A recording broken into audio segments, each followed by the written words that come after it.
Hi guys! Welcome back to my channel, and for today's vlog, magluluto po tayo ng chapati.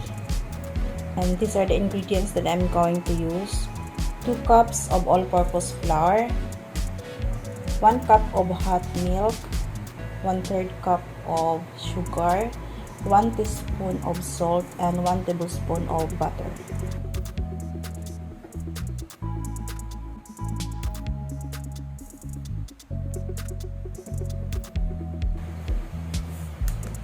Dry ingredients ang gamitin natin.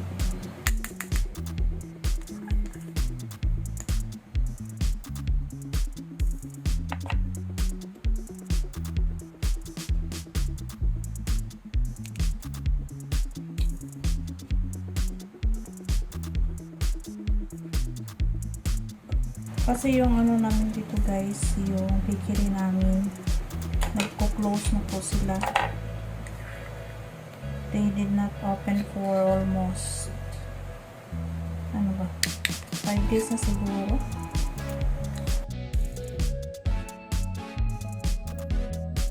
Ang next na bakery malayo dito sa amin, maglalakad tayo. Talagang pinapawisan ako ng isang araw sa paglalakad kasi malayo eh.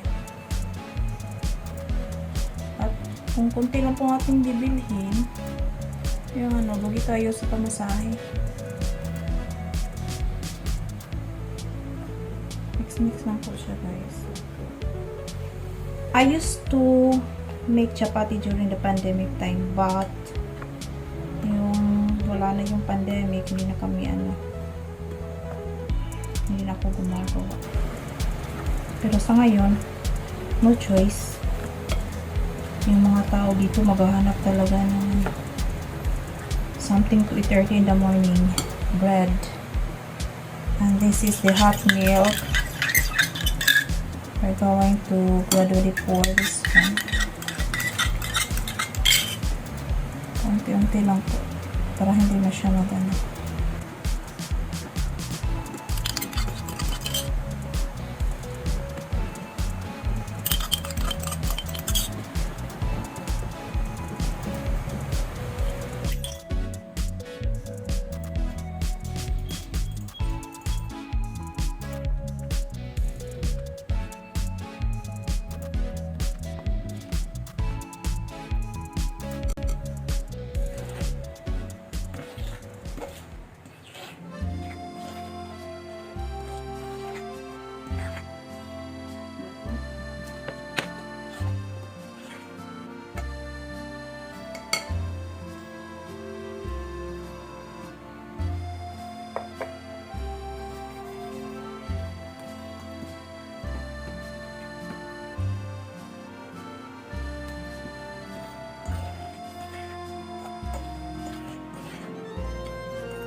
Ito na po siya guys.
At last, natatapos rin after 100 years of kneading, guys.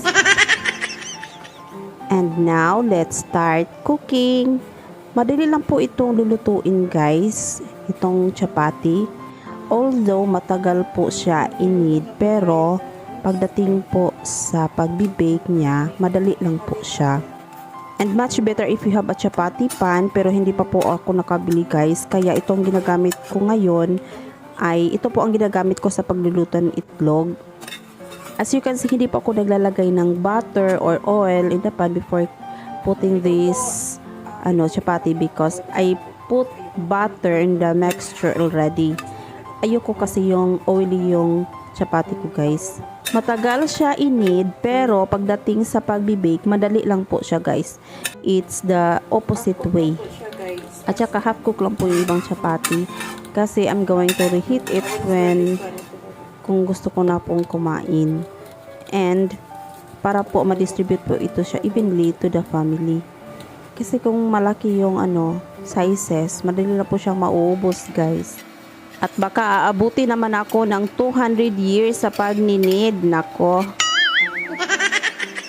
At ngayon, malapit na po ako matatapos sa pagluluto ko dito, guys. Tingnan nyo. This is very delicious, guys, kasi po ako ang nagluluto. You know, guys, I thought na nakalimutan ko na kung paano lulutuin ang chapati, pero sa ngayon, nagawa ko na at last. And I'm also excited how it tastes like kasi matagal na po akong nagluluto eh. Pandemic time pa po yun. Hope you like and enjoy my vlog. Just keep on watching and please don't forget to like and subscribe to my channel. This is also best paired with ginger tea, guys, or kung ano mang inumin ang gusto nyo sa umaga or sa hapon or anytime na gusto nyong kumain. Follow for more and thanks for watching. Bye bye!